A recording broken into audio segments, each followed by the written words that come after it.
The Sunchild. Once there was a woman who had no children, and this made her very unhappy. So she spoke one day to the Sunball, saying, "Dear Sunball, send me only a little girl now, and when she's 12 years old, you may take her back again."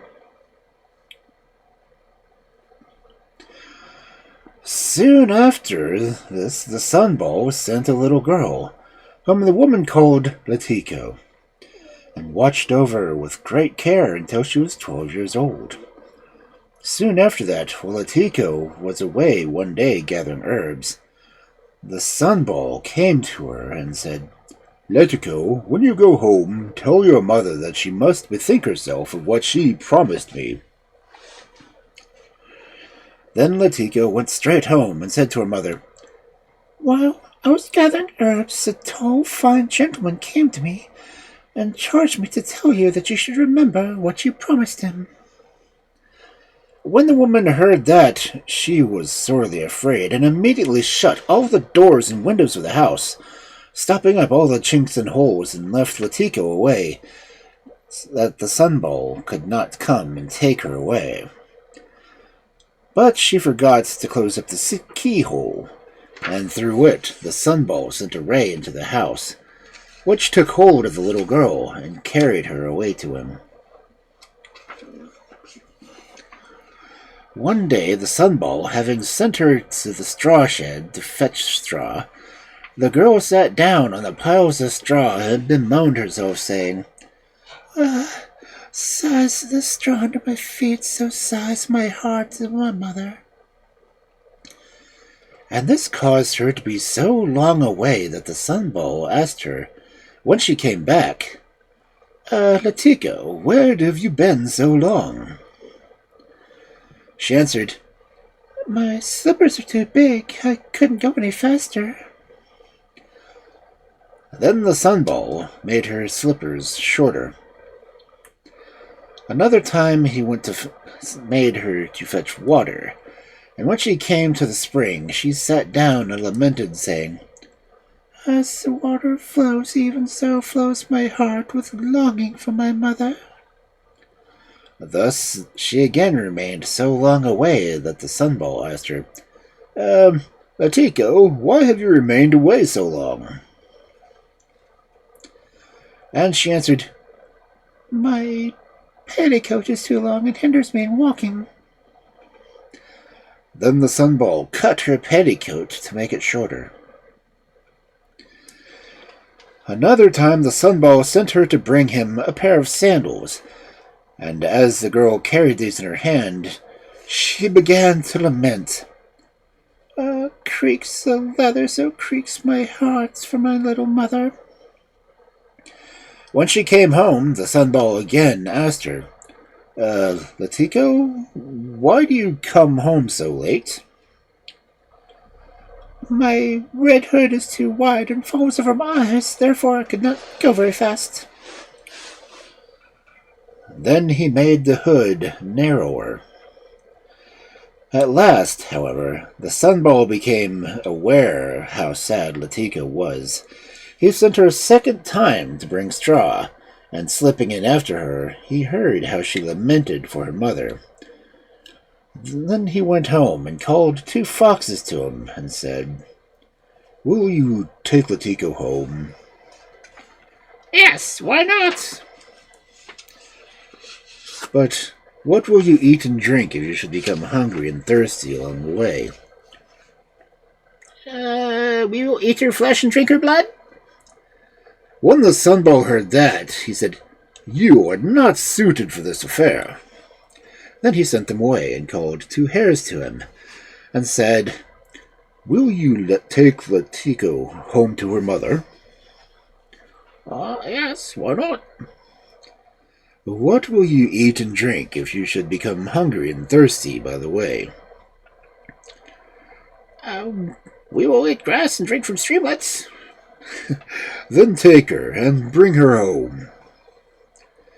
Then the hares set out, taking Latiko with them, and because it was a long way to her mother's home, they became hungry by the way.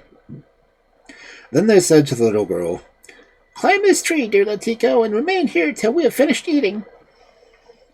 So Latico climbed the tree, and the hares went grazing. It was not long after, however, before Lamia came under the tree and called out, "Latico, Latico, come down and see what beautiful shoes I have on." "Oh, my shoes are much finer than yours." "Come down, I am in a hurry, for my house is not yet swept." "Go home and sweep it then, and come back when you're ready."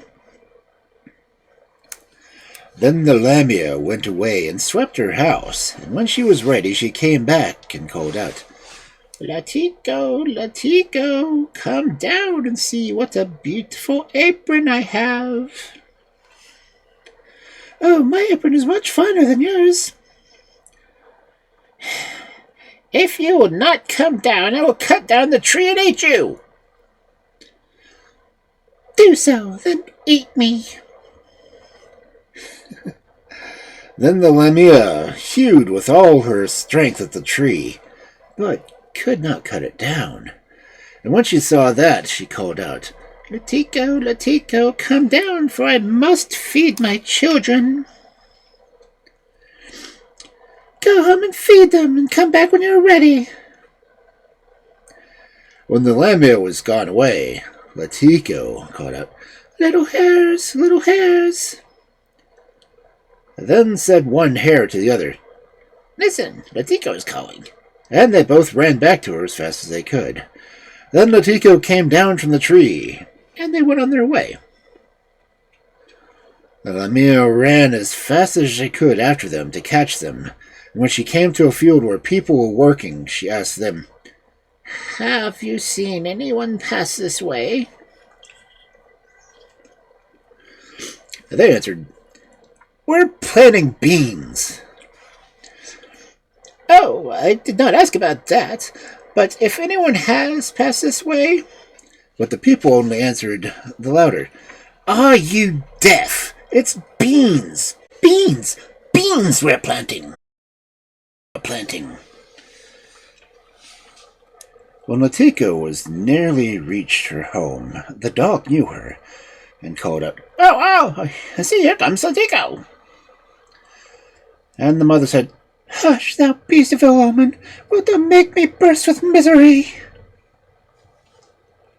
Next the cat on the roof saw her and called out, "Meow, meow, I see, here comes Latico." and the mother said, "Keep silence, thou beast of ill omen, thou wilt make me burst with misery." Then the cock spied and called out, "Here comes Latico." and the mother again went, "Be quiet, thou bird of ill omen! Wilt thou make me burst with misery?" The nearer Latico and the two hares came to the house, the nearer also came the Lamia.